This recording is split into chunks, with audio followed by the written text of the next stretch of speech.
Brachycephalics. We all love them and we all know they have so many issues and we see them day in, day out. But I guess the big question that we wanted to ask today is that, there's so much movement in different countries, especially to think about banning breeds and to be really careful with which breeds we're allowed to be breeding from. And I know that Brendan, you touched on a previous episode, this new sort of scoring method for brackies. And I guess that the little thing, well, the big discussion we wanted to have today is that are we still on the standpoint that it's okay to keep them and it's okay to be breeding them? Or are we on the point that maybe we should be thinking, is it cruel to be breeding them now?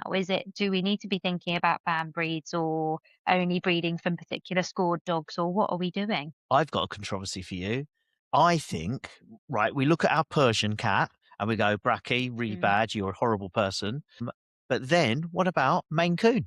Mm, They've got such bad health, I think, with their heart. How many times have I yeah, had a heart murmur in a 3-year-old Maine Coon on a vaccine? And yeah, I look at the owner, I feel so sorry for like that, the stress that's going to cause them. yeah. So I do, I mean, I don't want to take away from the fact that brackies it's a big deal, but I do think we need to look more broadly at the whole Yeah, breeding issue. definitely. So when we think of brackies, your top hitters are going to normally be like your pugs and your French bulldogs, English bulldogs, etc. Right? All of the ones that are going to have their breeding difficulties.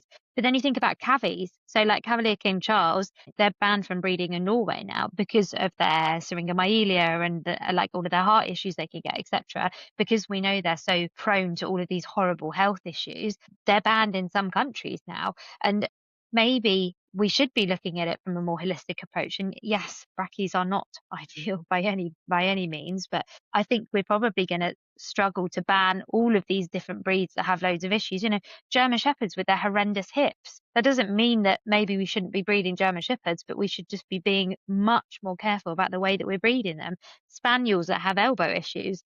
There's so many different things that could come into play. So I always wonder, and this is very controversial, there used to be an owned dog register. I wonder whether there could be something that we eventually bring back in that talks about if you are looking to breed any type of dog and potentially then for someone to own it, there has to be some sort of register that says, yes, it's okay to breed or no, it's not okay to breed. But then I don't know how we could ever implement that. And there would be all sorts of black market puppies and all sorts of stuff that come out. But there just needs to be a way that we can be a bit more careful, I think, because if you're breeding from pugs with long noses, if you're breeding from ones that can go through their whole life without a BOAS surgery and are doing quite well, if you're breeding from Frenchies and you've had a line of Frenchies that aren't struggling to give birth and generally are doing really well, their pelvises are a bit bigger or whatever that might be, then we should be breeding from those dogs rather than breeding from the ones with loads of issues. But it's just, I don't know where we're going to head with it. Like, what direction is the government going to go in terms of, or the RCVS, whoever's going to make any decisions? Where are we going to go in terms of